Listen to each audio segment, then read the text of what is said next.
Baghmare hospital में औरतों से जुड़ी हर बीमारी के इलाज के साथ अब शुरू हो चुका है डिलीवरी। चाहे नॉर्मल हो या सिजरीन, कम दामों में किया जाएगा। 24 घंटे माहिर डॉक्टरों की निगरानी में। अस्पताल का पता सखाफ रोज़ा 4 नंबर स्कूल के करीब, बीजापुर।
पहले साफ जनता देंगे, उसके बाद में हमारा क्या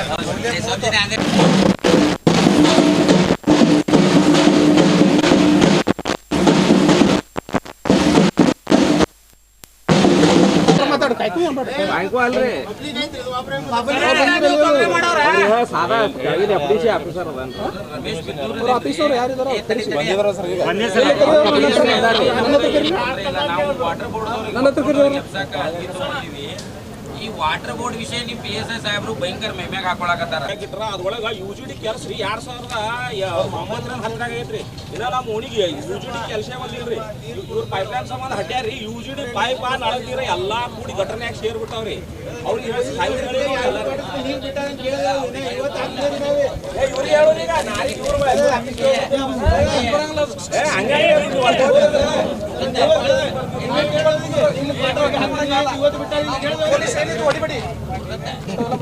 ಬಿಜಾಪುರಕ್ಕೆ 2 ಮೇಜರ್ ಸ್ಕೀಮ್, 2 ತುಣಿ ಹಿಡಿದಾಗಲ್ಲ.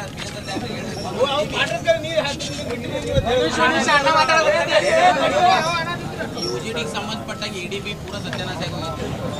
ಎರಡನೇದು ಅಮೃತ ಯೋಜನೆ 2014 ಚಾಲುವಾಗಿ 19 ಮುಗಿಬೇಕಾಯ್ತು. ಅದನ್ನ ಅವ್ರು ಕಡಿಮೆ ಮಾಡ್ರಿ. ನಮ್ಮ ಹೋರಾಟ ಕರೆಕ್ಟ್ ಅದ.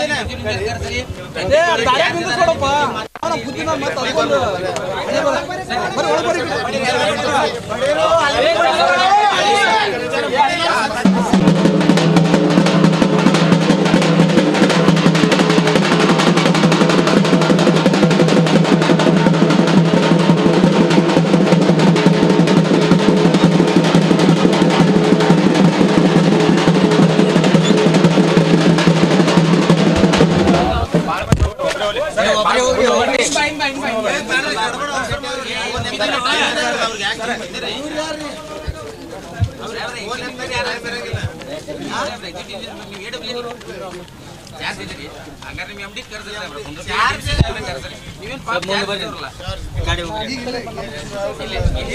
ನಮ್ ನೋಡಿ ಸಾಹೇಬ್ರ MD ಅವ್ರು ಬರುವವರೆಗೂ ಕುಂದಿರ್ತೀವಿ, ನಮ್ದೇನು ಅವಸರ ಇಲ್ಲ. ನಾವು 24 hours ಕುಂದಿರ್ತೀವಿ. ಇಲ್ಲ DG ಸಾಹೇಬ್ರ ಕರ್ಸ್ರಿ ಕುಂದಿರ್ತೀವಿ. ಯಾಕಂದ್ರೆ ನೀವು ಚಾರ್ಜ್ ಪಾಪ ನಿಮ್ಗೆ ಯಾಕೆ ನಾವು ತೊಂದರೆ AW ಜೋಡಿ ನಾವು ಮಾತಾಡೋ ವಿಷಯ ಅಲ್ಲಿದೆ. ಇದು ಜಿಲ್ಲಾ ಐತಿ, ನೀವು AW ಸಬ್ ಡಿವಿಷನ್ ಯಾವ ಸಬ್ ಡಿವಿಷನ್ ಸಾಹೇಬ್ರ ವಿಜಾಪುರ ಸಬ್ ಡಿವಿಷನ್. ಇದು ಕೋಲಾರದಿಂದ ವಿಜಾಪುರ ಎಕ್ಸಿಕ್ಯೂಟಿವ್ ಬರ್ತೈತ್ರಿ. ಒಂದು DC ಸಾಹೇಬ್ರ ಕರ್ಸ್ರಿ, ಇಲ್ಲಾಂದ್ರೆ MD ಸಾಹೇಬ್ರ ಕರ್ಸ್ರಿ. ನೀವು ಪಾಪ ಚಾರ್ಜ್ ನೀವೇನು ಮಾಡೋದು? ಮತ್ತೆ ಈಗ ಸರ್ ಇನ್ನೂ ಒಂದು ನೀವು ಏನು ಎಕ್ಸಿಕ್ಯೂಟಿವ್ ಆರ್ಡರ್ನು ಪಾಸ್ ಮಾಡುವಂಥದ್ದಿಲ್ಲ. ನಮ್ಮ ಹೋರಾಟಕ್ಕೆ ನೀವು ಒಂದು ಗತಿ ಕಾಣೋರು ಅಲ್ಲಿ ಬರೀ ತಿಳಿಸೋರು ನೀವು ಸುದ್ದಿ ಹೇಳ್ಬಿಡ್ರಿ, ಹೋಗಿ ಹೇಳ್ಬಿಡ್ರಿ ಸಾಹೇಬ್ರ ತಮ್ಮ ಬರ್ಬೇಕಂತ ಅಪೇಕ್ಷೆ ಅದರಿ, ತಮ್ಮ ಗೌರ್ಮೆಂಟ್ ಕುಂದಿರ್ತಾರೆ ಅಂತ ಹೇಳ್ರಿ, ಮುಗಿಸ್ಕೊಂಬರ್ರಿ. ಇದು ವಿಷಯ ನಿಮಗೂ ಗೊತ್ತದ. ಅಮೃತ ಯೋಜನೆ 19ಕ್ಕೆ ಮುಗಿಬೇಕಾಗಿತ್ತು, ಮುಗಿದಿಲ್ಲ. ಓಡಿಯೋದವ ಹೊಳೆ ಬಂದಿಲ್ಲ. ಪ್ಯಾರಲಲ್ ವ್ಯವಸ್ಥೆ ಮಾಡಬೇಕು. ಪ್ಯಾರಲಲ್ ವ್ಯವಸ್ಥೆ ಮಾಡೋದು ನಿಮಗೆ ನಿಮ್ಮ ಕಾನೂನು ವ್ಯಾಪ್ತಿಯೊಳಗೆ ಅಧಿಕಾರ ಇಲ್ಲ.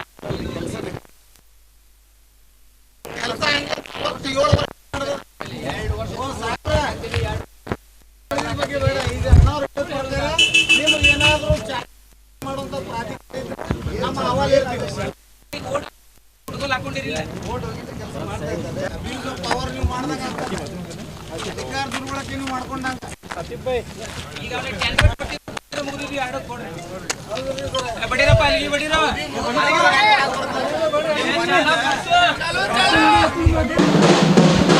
आपका खैर मकदम है 4TV न्यूज़ में। मैं हूँ खुर्शीद आलम।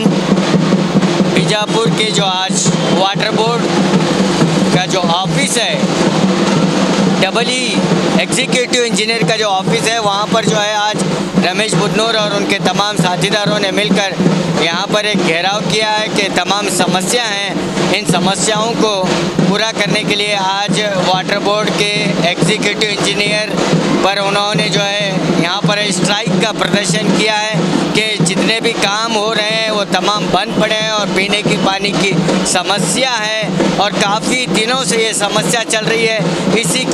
इसी के हल को लेकर जो आज वाटर बोर्ड ऑफिस का घेराव किया गया है।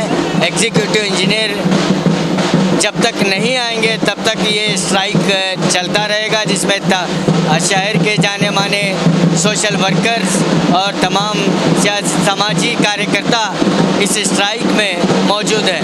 तो रमेश बुदनूर जी के जो नेतृत्व में जो यहाँ पर वाटर बोर्ड को जो घेराव डाला गया है, तकरीबन 2 घंटे का सवा ये स्ट्राइक पर बैठे हुए हैं। जो AEE यहाँ तक अभी तक पहुँचे या नहीं पहुँचे हैं, आइए इन्हीं से जानते हैं और इनका क्या मसला है। क्या मसला है? ಏನಿಲ್ಲರಿ, ವಿಜಾಪುರಕ್ಕೆ 24/7 ನೀರು ಕೊಡಬೇಕು ಅಂತೇಳಿ ಕೇಂದ್ರ ಸರ್ಕಾರದ ಭಾಳ ಮಹತ್ವಾಕಾಂಕ್ಷೆಯಾದಂಥ ಅಮೃತ ಯೋಜನೆ ಅಂತೇಳಿ 2016 ಟೆಂಡರ್ ಆಗೈತೆ ರೀ. ಆ ಟೆಂಡರ್ ತೊಗೊಂಡವ 2019 ಇಡೀ ವಿಜಾಪುರ ಎಲ್ಲ ಮನೆಗೆ 24/7 ನಳ ನೀರು ಕೊಡಬೇಕಾಗಿತ್ತು. ಇವತ್ತಿನವರೆಗೆ ಕೊಡಲಾರ್ದ ಟೈಮ್ ಲ್ಯಾಪ್ಸ್ ಆಗಿ ಹೋಗೈತೆ ರೀ.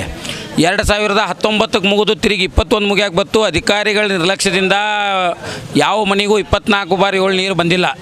ಅದಕ್ಕೆ ಈ ಅಧಿಕಾರಿಗಳದ್ದೇನು ವೈಫಲ್ಯ ಆಗೈತಿ, ಅವ್ರನ್ನ ಎಚ್ಚರ ಮಾಡೋಣ ಅಂತೇಳಿ ಹಲ್ಲಿಗೆ ತೊಗೊಂಬಂದು ಅವ್ರನ್ನ ಮಕ್ಕೊಂಡವ್ರನ್ನ ಎಬ್ಸಾಕತ್ತೀವಿ ರೀ.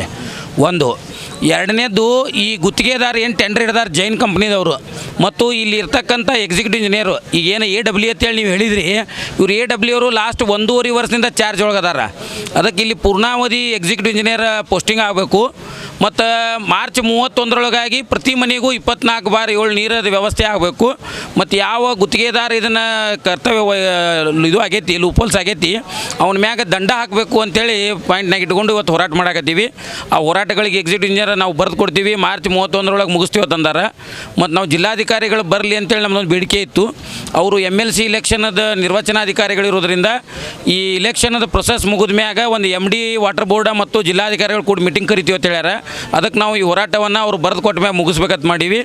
ಮಾರ್ಚ್ 31 ಜರ್ಕರ್ತ ನೀರು ಬರಲಿಲ್ಲ ಅಂತಂದ್ರೆ ನಮ್ಮ ಹೋರಾಟ ಉಗ್ರ ಹೋರಾಟ ಆಕೈತಿ.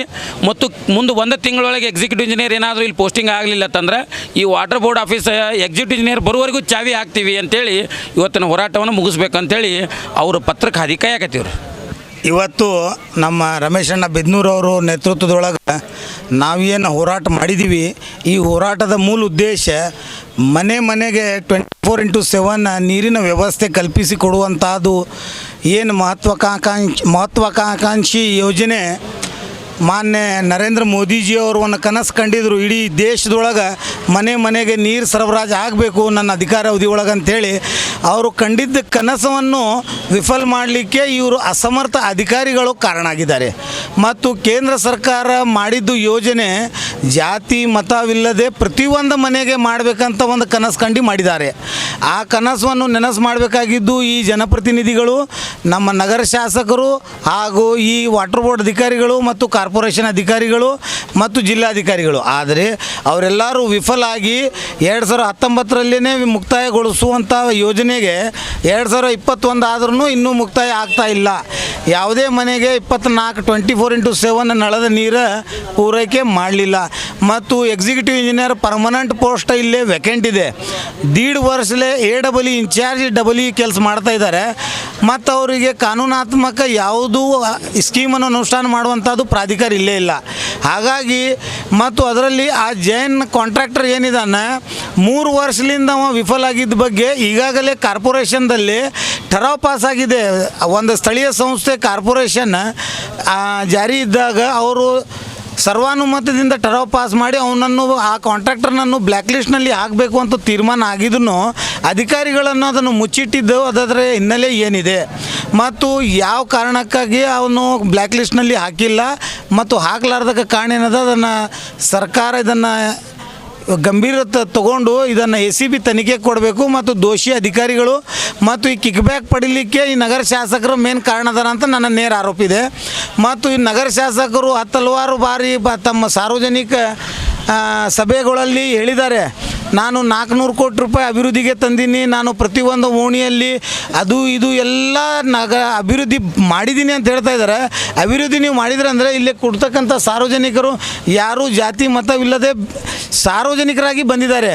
ಇಲ್ಲಿ ಯಾವ ಪಕ್ಷಪಾತವಿಲ್ಲದೆ ಯಾವುದೇ ಈ ವೇದಿಕೆಗೆ ಯಾವುದೂ ಬಣ ಇಲ್ಲ. ನಾನು ಒಬ್ಬ ಮುಸಲ್ಮಾನಾಗಿ, ಒಬ್ಬ ನ್ಯಾಯವಾದಿನಾಗಿ ರಮೇಶ್ ಬಿದ್ದುಂಡನ ಅವರದ್ದು ಈ ಹೋರಾಟಕ್ಕೆ ಸಂಪೂರ್ಣ ಬೆಂಬಲ ಸೂಚಿಸಲಿಕ್ಕೆ ಬಂದಿದ್ದೀನಿ. ಇದರ ಅರ್ಥ ನೀರು ಕುಡಿಲಿಕ್ಕೆ ಜಾತಿ ಕೇಳಿ ನೀರು ಕೊಡೋರಲ್ಲ. ನರೇಂದ್ರ ಮೋದಿ ಅವರು ಏನು ಮುಸ್ಲಿಂ ಸಮಾಜಕ್ಕೆ ಹೊರತುಪಡಿಸಿ ಬರೀ ಹಿಂದೂ ಸಮಾಜಕ್ಕೆ ಅಷ್ಟೇ ನೀರು ಕೊಡ್ರಿ ಅಂತೇನೇನು ಯೋಜನೆ ಅನುಷ್ಠಾನ ಮಾಡಿಲ್ಲ. ನರೇಂದ್ರ ಮೋದಿಜಿಯವರು ಈ ಸ್ಕೀಮ್ ಮಾಡಿದ್ದು ದೇಶದ ಪ್ರತಿಯೊಂದು ಮನೆಗೆ 130 ಕೋಟಿ ಜನರಿಗೆ ನೀರು ವ್ಯವಸ್ಥೆ ಆಗಬೇಕು ಅಂತೇಳಿ ಮಾಡಿದ್ದು. ಅದನ್ನೆಲ್ಲ ವಿಫಲ ಆಗಿದ್ದಕ್ಕೆ ಕಾರಣ ಈ ಕಿಕ್ ಬ್ಯಾಕ್ ಏನು ನಡೆದಿದೆ, ಇದರಲ್ಲಿ ಭ್ರಷ್ಟಾಚಾರ ನಡೆದಿದೆ ಅನ್ನುವಂಥದ್ದು ನಮ್ಗೆ ಮೇಲ್ನೋಟಕ್ಕೆ ಕಂಡು ಬರ್ತಾ ಇದೆ.